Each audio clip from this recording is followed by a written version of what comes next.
May kilala ka bang lalaki na kahit hindi sobrang gwapo, parang lahat ng babae napapalingon sa kanya?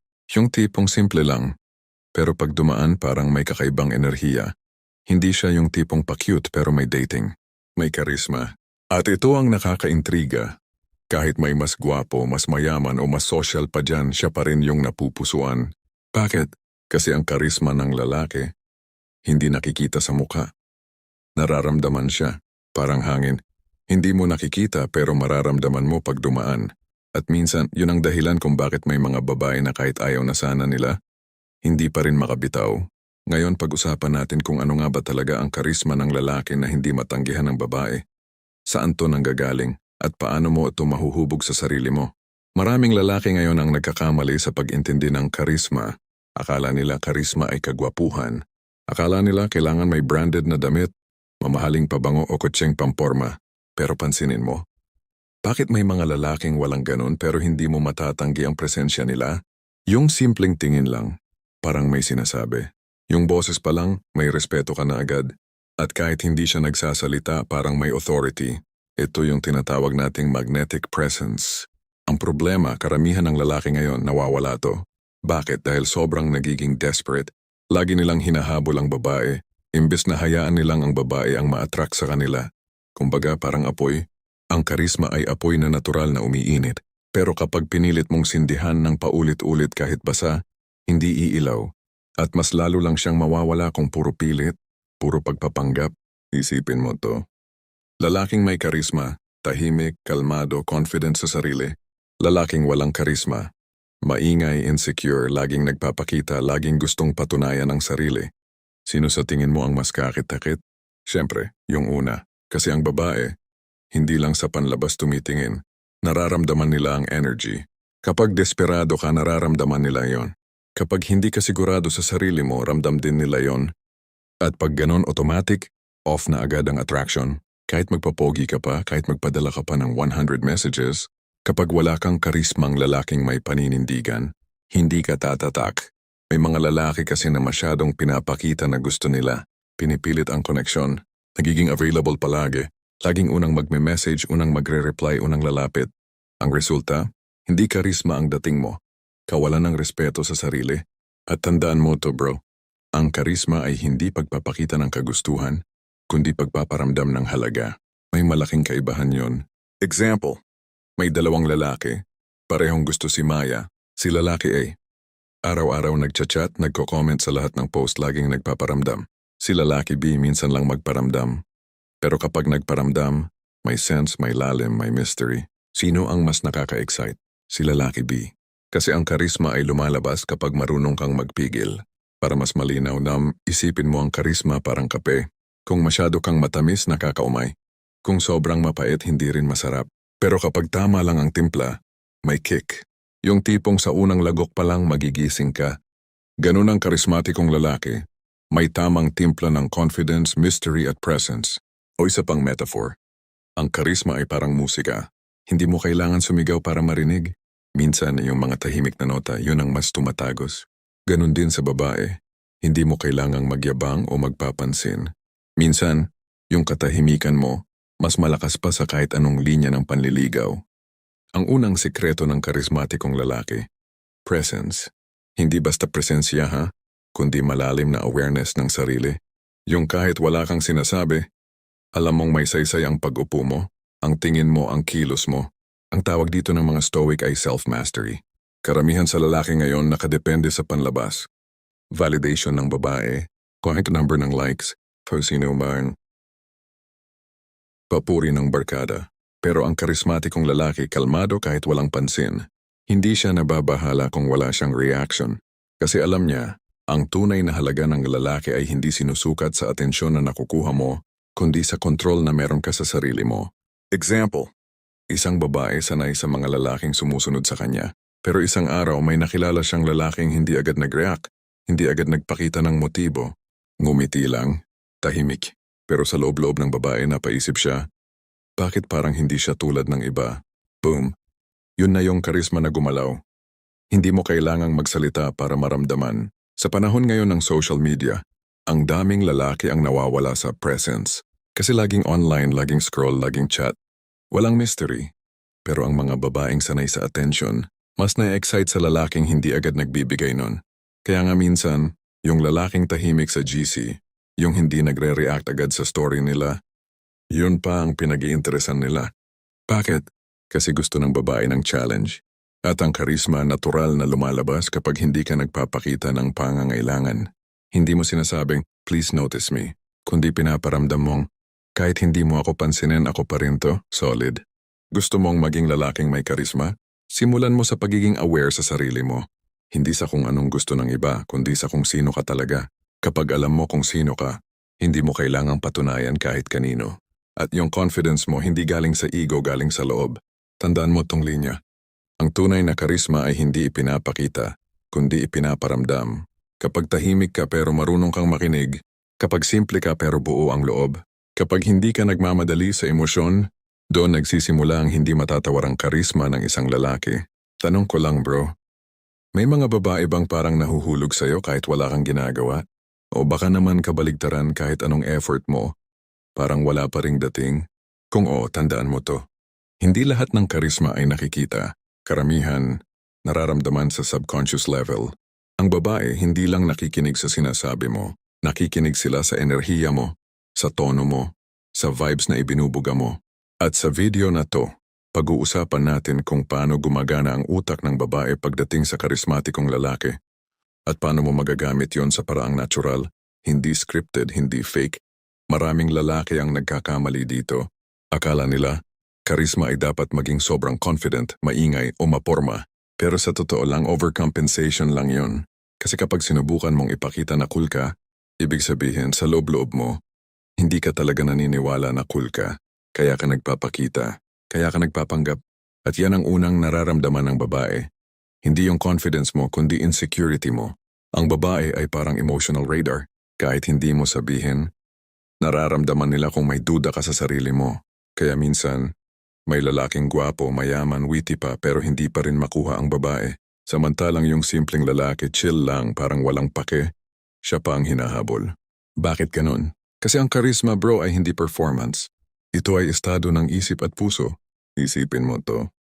May lalaking sobrang effort, nagte-text, nag-aalaga, laging nandyan, pero parang wala lang sa babae. Tapos may isang lalaki na hindi naman gaano nag-e-effort. Pero pag nagkita sila, parang may kuryenteng dumaloy. Bakit ganun? Kasi yung isa may try-hard energy. Yung isa may I'm enough energy. At tandaan mo to, ang karisma ay hindi galing sa ginagawa mo, kundi sa paniniwala mo sa sarili mo. Kung naniniwala kang karapat-dapat kang mahalin, kung alam mong may halaga ka kahit hindi mo ipakita, ramdam yon ng babae. Ang utak nila instinctively, nadidetect yung mismatch ng kilos mo at ng tunay mong loob. Kapag sinasabi mong okay lang ako, pero halata sa katawan mo na hindi ka okay, nagdi-disconnect ang attraction. Ganun kasimple. Kaya nga minsan kahit naglalakad ka lang sa kalsada, kapag buo ang loob mo relax, confident pero hindi mayabang, titingnan ka ng babae hindi dahil sa mukha mo, kundi dahil may harmony ang loob at labas mo. Ang karisma bro ay parang alon sa dagat. Hindi mo kailangang pigain para lumabas. Kusa siyang dumarating kapag tahimik ang tubig. Kung magulo ang isip mo, hindi lalabas ang alon ng karisma. Pero kapag kalmado ka, confident, grounded, doon nagkakaroon ng rhythm na gustong-gusto ng babae. Kasi gusto ng babae yung lalaking may internal rhythm. Hindi yung parang robot, hindi rin yung palaging nagmamadali. Gusto nila yung kalmadong presensya na nagbibigay ng seguridad at excitement sa parehong oras. Parang amoy din yan bro. Hindi mo nakikita pero naaamoy. Hindi mo kailangan isaboy sa mukha ng tao. Kusa silang lalapit kapag maganda ang amoy mo. Ganon din sa karisma. Hindi mo kailangang pilitin kapag totoo ka. Kapag aligned ang isip mo at kilos mo, inaamoy yan ng babae sa paraan na hindi nila namamalayan. Kaya nga sabi nila, may amoy ng confidence. At hindi ito tungkol sa pabango. Ito ay tungkol sa enerhiya mo. Sa panahon ngayon ng dating apps, ang dami ng lalaking nagiging copy-paste personalities, pare-pareho ng linya, pare-pareho ng anggulo ng picture, pare-pareho ng good morning text. Pero yung karismatikong lalaki, hindi niya kailangang magpakita ng sobra. Ang bawat salita niya may lalim, ang bawat reply may timbang, at yung humor niya hindi pilit, natural. Bakit? Kasi hindi siya nagpe-perform. Hindi siya nanghihingi ng atensyon. Siya mismo source ng enerhiya. Ang babae kapag naramdaman yon parang automatic na curious. Bakit iba siya? At doon na nagsisimula ang attraction. Kaya kung gusto mong maging lalaking may karisma, hindi mo kailangang magbago para sa kanya. Kailangan mo lang makilala kung sino ka talaga. Kasi once na makilala mo ang sarili mo, hindi mo na kailangang patunayan kahit kanino na valuable ka. At dito pumapasok ang psychology ng karisma. Ang utak ng babae ay naturally drawn sa lalaki na emotionally stable at self-aware. Hindi kailangan ng drama. Hindi kailangan ng look at me. Kailangan lang nila ng presensyang may direksyon at may paninindigan. May 3 psychological triggers ang karisma na dapat mong maintindihan. 1. The calmness trigger. Ang kalmadong lalaki ay parang safe space sa isang magulong mundo. Kapag stress na ang babae, kapag ang daming pressure sa paligid, ang lalaki na tahimik pero present, siya ang nagiging pahinga. Hindi mo kailangan maging sobrang alpha o macho. Kailangan mo lang iparamdam na hindi ka nadadala ng emosyon. Kapag marunong kang tumahimik sa gitna ng ingay, charisma yon, kasi bihira yan ngayon. 2. The mystery trigger. Ang charisma ay may halong misteryo. Kapag lahat tungkol sa iyo ay alam na agad ng babae, nawawala ang thrill. Pero kapag may konting hindi niya alam, dun siya naiengganyo. Halimbawa, imbes na i-post lahat ng ginagawa mo, minsan tahimik ka lang. Hindi dahil nagmamagaling ka, kundi dahil may sarili kang mundo. At gustong-gusto ng babae yung lalaking may sariling mundo. Kasi gusto niyang maging parte nun. Ang lalaki na hindi takot sa katahimikan ay lalaking marunong magpahinga sa sarili niyang kaluluwa.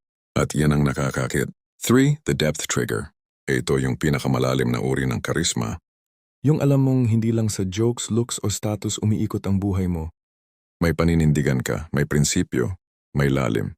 Kasi sa totoo lang bro, ang babae ay hindi talaga naakit sa perpektong lalaki. Ang hinahanap nila ay lalaking totoo. Yung marunong mag-isip, marunong magmahal, pero marunong din magpigil. Kapag naramdaman nilang kaya mong kontrolin ang sarili mo kahit gusto mo sila, yun ang ultimate form ng karisma. Si Kevin at si Marco parehong nag-date kay Leia. Si Kevin, sobrang expressive agad sinabi na gusto niya si Leia. Nagplano agad ng future. Halos araw-araw mag-message. Si Marco tahimik pero totoo. Tuwing magkausap sila, nakikinig talaga. Hindi nagmamadali. Hindi rin nangingialam. Guess what? Si Marco ang pinili ni Leia. Hindi dahil gwapo siya, kundi dahil sa presence niya, kalmado pero buo. Naramdaman ni Leia na hindi siya kailangang magpanggap kay Marco. At doon nagsimula ang attraction. Tahimik. Hindi mo nakikita. Pero ramdam mo sa balat mo. Ang lalaki na may karisma, hindi kailangang sumigaw para mapansin.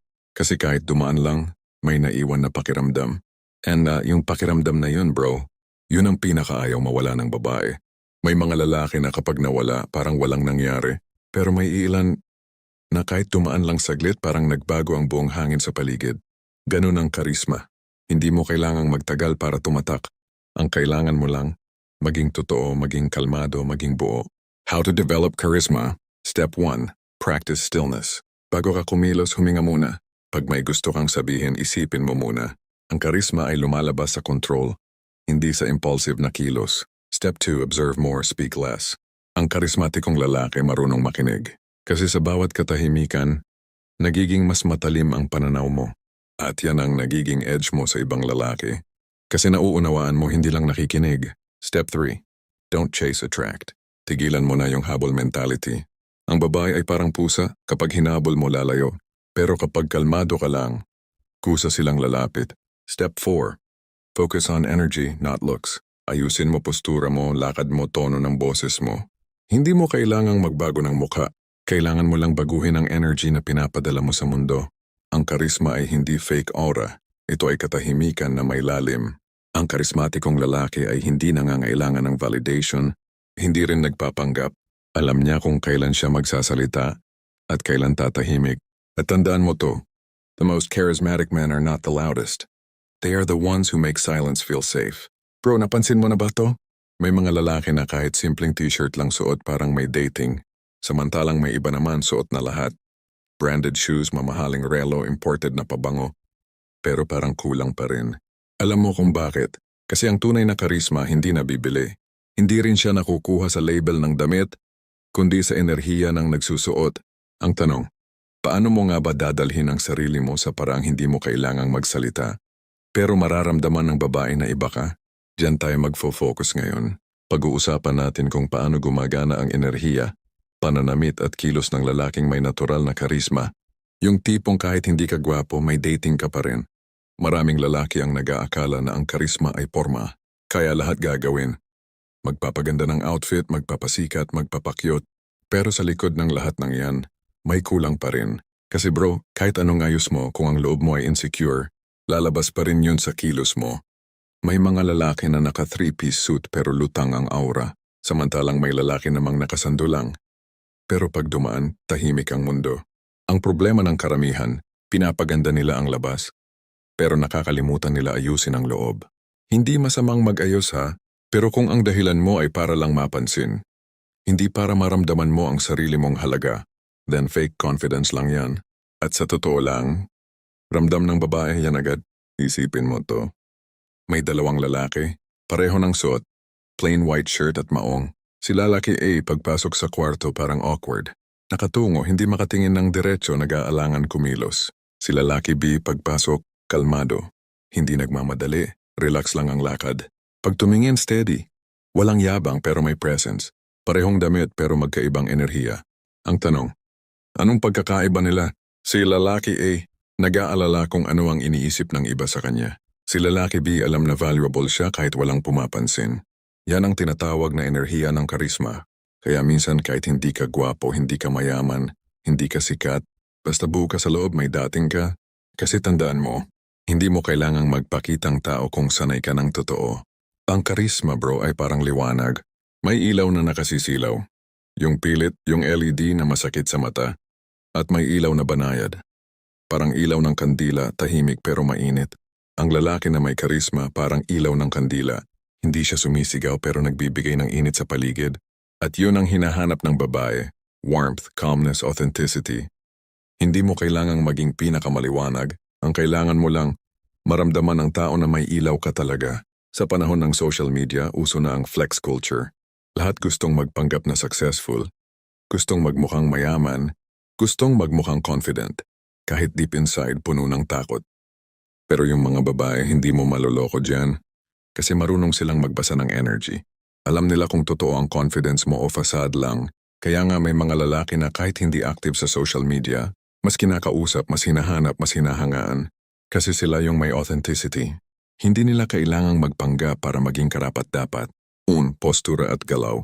Ang unang nakikita ng babae ay hindi ang mukha mo, kundi kung paano mo dinadala ang sarili mo. Ang karismatikong lalaki hindi nagmamadali. Ang kilos niya may direksyon. Hindi aligaga, hindi kabado. Yung simpleng paglakad niya, parang alam niya kung saan siya papunta. Subukan mong pumasok sa isang lugar na may postura. Hindi kayabangang postura, kundi grounded confidence. Tuwid ang likod, steady ang tingin. Natural ang paghinga.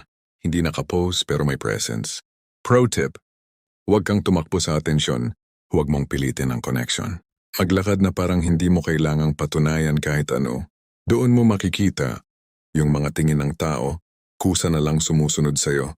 Tos boses at tono. Bro, sa totoo lang, hindi lang sa itsura nadadala ang karisma. Sa tono ng boses din. Kapag mataas, mabilis at puno ng nerbiyos ang boses mo, parang automatic na nawawala ang masculine presence mo.